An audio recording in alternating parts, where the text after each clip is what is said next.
भले ही इस फैसले पर जीएसटी काउंसिल का दस्तखत हो, लेकिन 28% का स्लैब गलत है, 4 स्लैब गलत हैं। इसकी बात तो राहुल गांधी ने ही लगातार और प्रमुखता से की है। 4 सितंबर की सुबह ट्विटर के टॉप 3 ट्रेंड में गब्बर सिंह टैक्स भी था। करीब 8 साल से राहुल गांधी जीएसटी के सरलीकरण की मांग कर रहे हैं।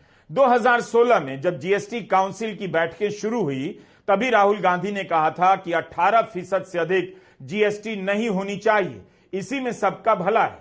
राहुल गांधी का यह ट्वीट 18 अक्टूबर 2016 का है, जिसमें लिखते हैं कि 2005 से ही कांग्रेस पार्टी ऐसी जीएसटी चाहती है जो प्रो इंडस्ट्री और प्रो ट्रेड होने के अलावा आम आदमी के लिए नुकसानदायक ना हो। अप्रत्यक्ष जीएसटी गरीब और अमीर दोनों को समान रूप से प्रभावित करती है।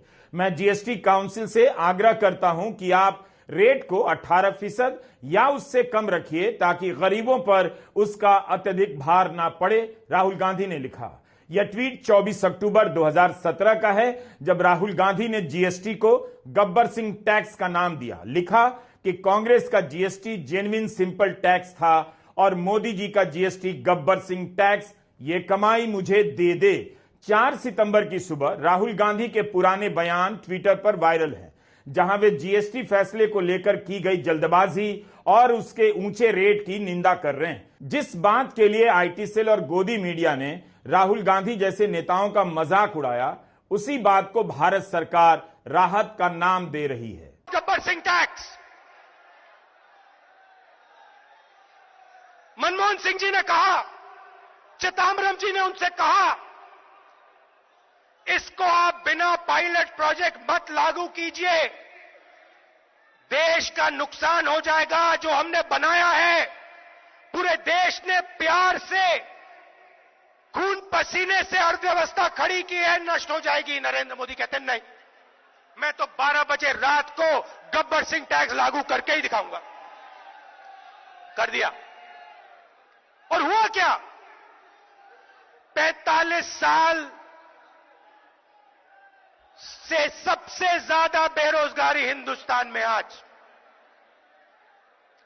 क्या 9% जीडीपी ग्रोथ रेट होती थी?